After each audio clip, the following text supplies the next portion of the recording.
Hello and welcome to What's Map for Cities Skylines, your one-stop shop for everything workshop. There are thousands of items on the workshop now, so finding the right one for your next city build is a huge task. So each day, Monday to Saturday, we'll review some using our 5-star rating and the coveted seal of approval. So join me, fellow Skylines explorers, as we venture out to today's new land. Who am I? I'm BonBonB, and you are very, very welcome. Come here now, girl.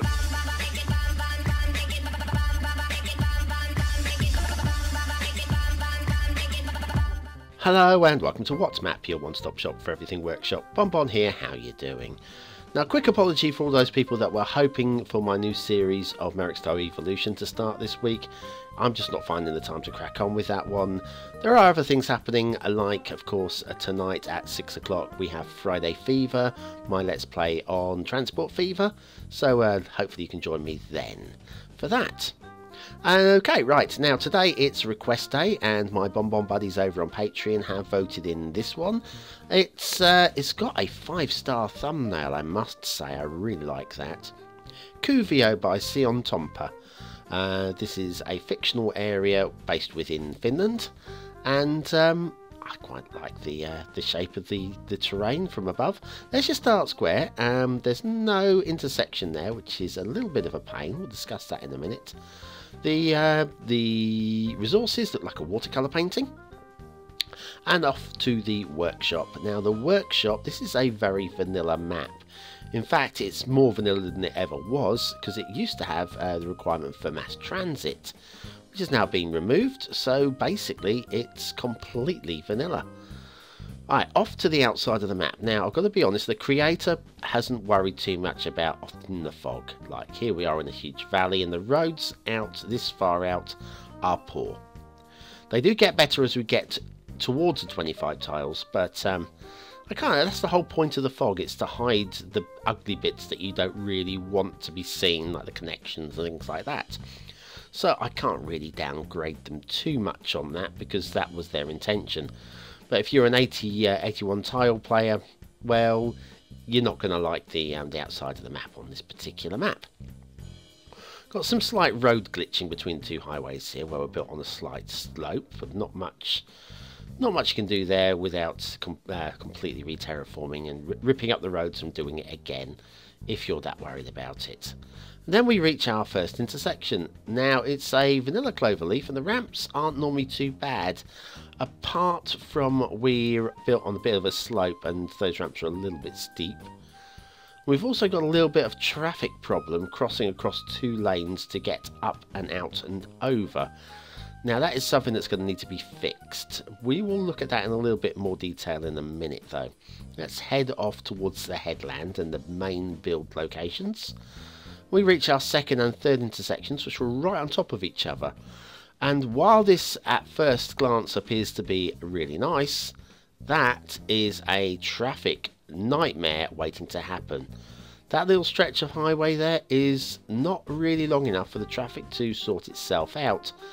We come down here and we take a right, and then down this slip road here we join up with the ramp, and then the traffic's got to sort itself out across each other, and that has got to happen in that little space there.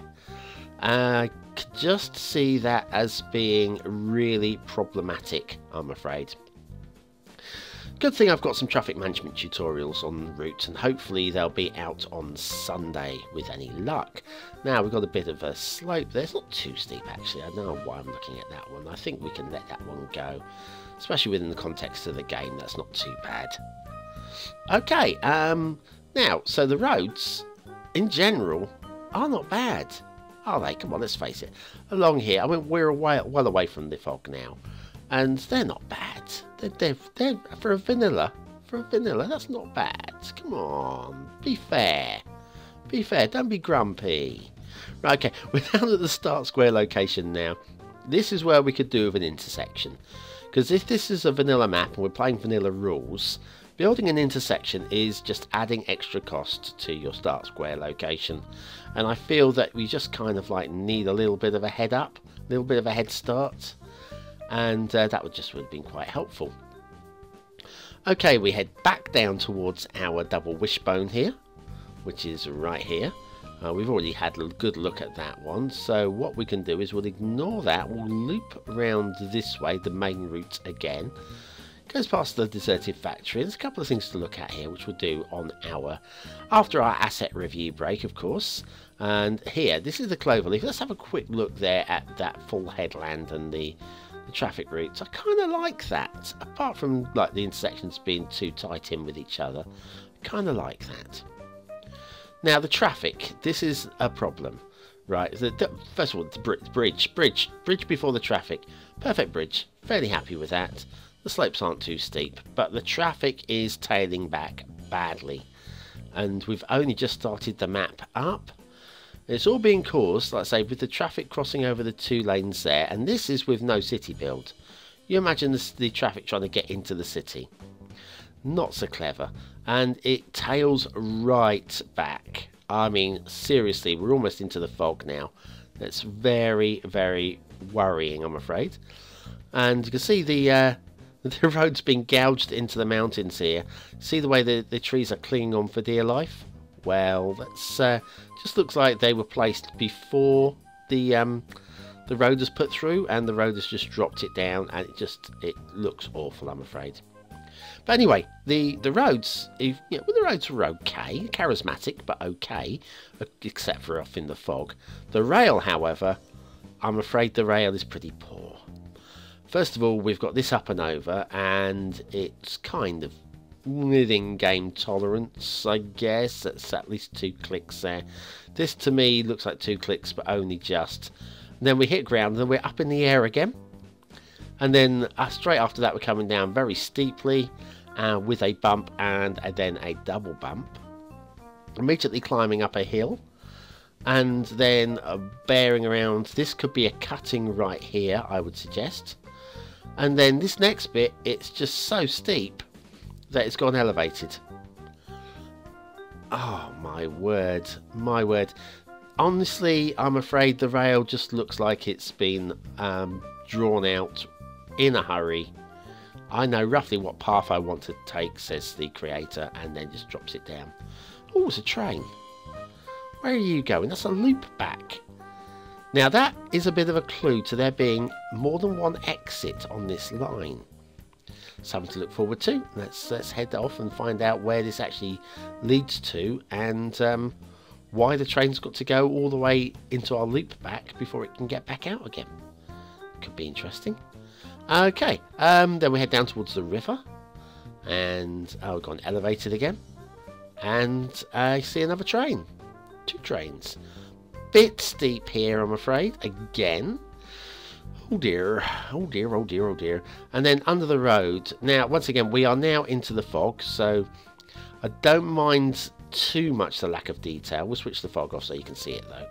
I don't mind too much the lack of quality in the detailing, although the trees clinging on for dear life here just look awful, and that's just proof that they were there before the road and rail were dropped in, and the road and rail dropped in, created the valley, and they're just stuck on the walls.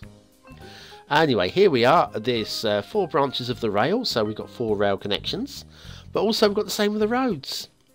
2 connections there, and then if we head over to the other valley, you can see the same on the other side.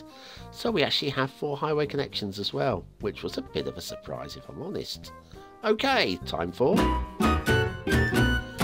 the asset review. Off to Assetville for Italian Flat 1 Florence by Philippos.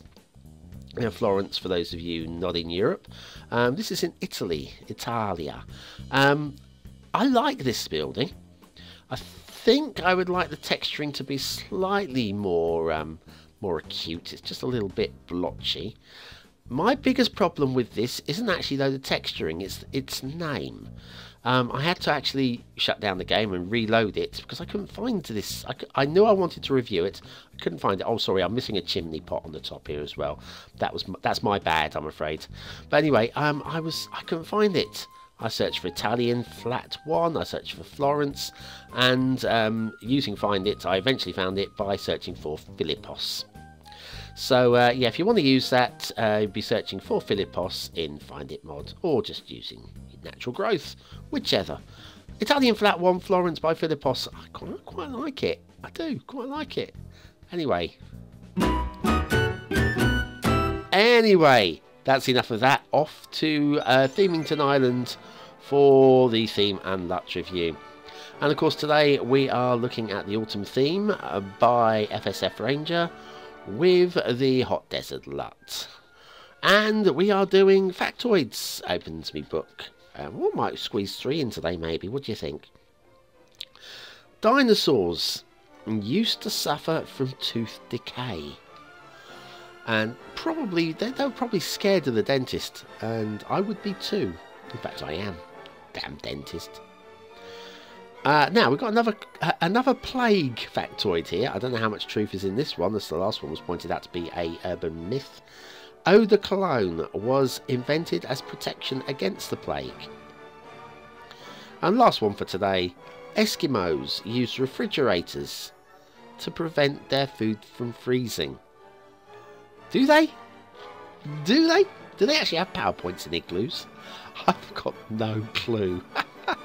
Anyway, what a lovely, lovely, lovely set of factoids they were. And more coming along tomorrow. Okay, shipping routes back in Kuovio by Sion Tompa. We've got one that comes up this side of the map. And then there's one that goes down the other side of the map. There. Nips through the islands. Gets a little bit close to the coastline, which might be a bit of a problem if you want to have your docks at those exact locations. But not too bad, I guess. Cut through between the islands and off into the fog again. Water flow is a bit of a problem, if I'm honest with you. We'll head down and have a look. This is your start square, and there's virtually no motion in the ocean at all. If you're playing vanilla, that actually is a problem. Yes, you can use custom assets, but if you're playing vanilla, you're not going to be using custom assets.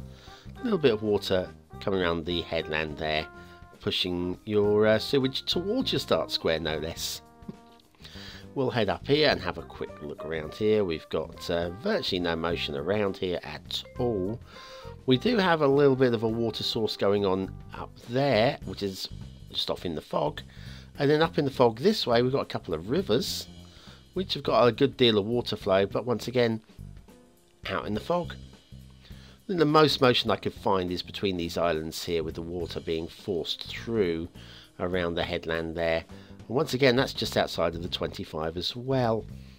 Some minor problems there with the water flow. Now let's have a look at the build plane in the start square. And it's alright. It's a little bit undulating, a little bit interesting. And interesting shape as well. So you're going to have to use a little bit of creativity to build around here. You may notice that we've got some digitization of the terrain like there, and we've got some on the side of the hill here as well. You can just see how it's obviously this is this is the worst area of all. An imported heights map being used to create this, and you can't even say that you can use that for flat build planes, because there's not enough flatness within it to be able to use it for flat build planes. It's just a little bit of a disappointment. Let's open up this to show how easy it is to fix it. Let's pick up the smooth tool, increase the brush size and decrease the strength a little bit. There. That is how easy it is to fix it. So yeah, no problem for you as the player to fix it, but as the map creator, oh, it's a shame we didn't crack on and do that. Castle, we have a castle. It's up on a hill. Not too much detailing done with it. So we've got the cemetery at the bottom. I've got no problem with that. It doesn't scream at me, wow, look at me. But it also doesn't say, look, I'm horrible. We've got 3 abandoned lighthouses. We've got one over here. That's fine. And then there's another one up here on the peninsula over here. There it is. And then there's another one down that way as well. The question is, Are they in sensible locations? If I pull right back, you can have a look at those. Honestly, yeah, I think so. You've got shipping going around that headland. I think they probably would have appreciated some lighthouses. Definitely. We've got this little spear-like island. It would be a bonbon island. It's the right sort of size to be a bonbon island. Just don't really fancy living somewhere as cold as Finland, I'm afraid. So no, you can keep your bonbon island and you can build something on it. I don't mind. This is the most interesting area of all, I think. It's an industrial area. There's been a lot of tree felling. Nice work put into just making these trees just look a little bit different. We've got the abandoned cottage and a pier and a couple of sunken ships and another pier and another abandoned cottage. That's the most interesting area on the map in terms of spending some time on detailing. Actually, I quite approve of it. I like the idea of a tree-felled area like that. It's okay, I guess. It's not breathtaking, but it's fine. It'll do. The mountains, we won't be doing any building in the mountains, will you? They're fine, I guess. Oh, look, we've not covered the rivers. Let's switch the fog off. We've got some rivers. Let's have a look at the rivers. Well, the water source isn't particularly realistic. It's just gushing. And we are drowning several trees in the process. Let's have just switch the tap on, isn't it? And if we head up this way as well, we've got loads of drowned trees on the edge of the river here as well. And as we head up towards the water source, we have more, dozens and dozens and dozens of more drowned trees. Don't really see the purpose of this river. I mean, the idea is to try and provide some fresh water, sweep away the sewage. It doesn't really work on the vanilla map. It should work as a vanilla map. Aesthetically, it's not the ugliest map I've seen, and there are some aspects about it I think are okay, but it does need a lot of tidying, and I can only give it 2 stars. Detailing, there's a lot of arguments for this being a 1-star map, but I try and find credit where it's due, and I think the roads on the whole away from the edge of the map are quite nice. I'm giving a 2nd star because of the detailing and the roads. And gameplay potential, all sorts of problems with this. It's not 1 star because it is playable, but there's a lot to be fixed as well. Not an ideal map, I'm afraid. Even though it's a vanilla map, I'm only giving this 2 stars for gameplay. Kuovio by Sion Tompa, that doesn't quite live up to its thumbnail, I'm afraid, and I'm very sad. Very sad it's not better. Anyways, that's it for today. Thanks for watching, commenting, liking and subscribing. Join me tomorrow for the final map this week and the quirky asset of the week as well. Don't forget, 6 o'clock tonight we have Friday Fever, part 2 in my new little Let's Play on that one as well. If you've not seen Transport Fever before, it's a fun game actually. Really good, nice simulation of railway networks and buses and stuff. So yeah, join me for that. See you then. Have a great day, guys.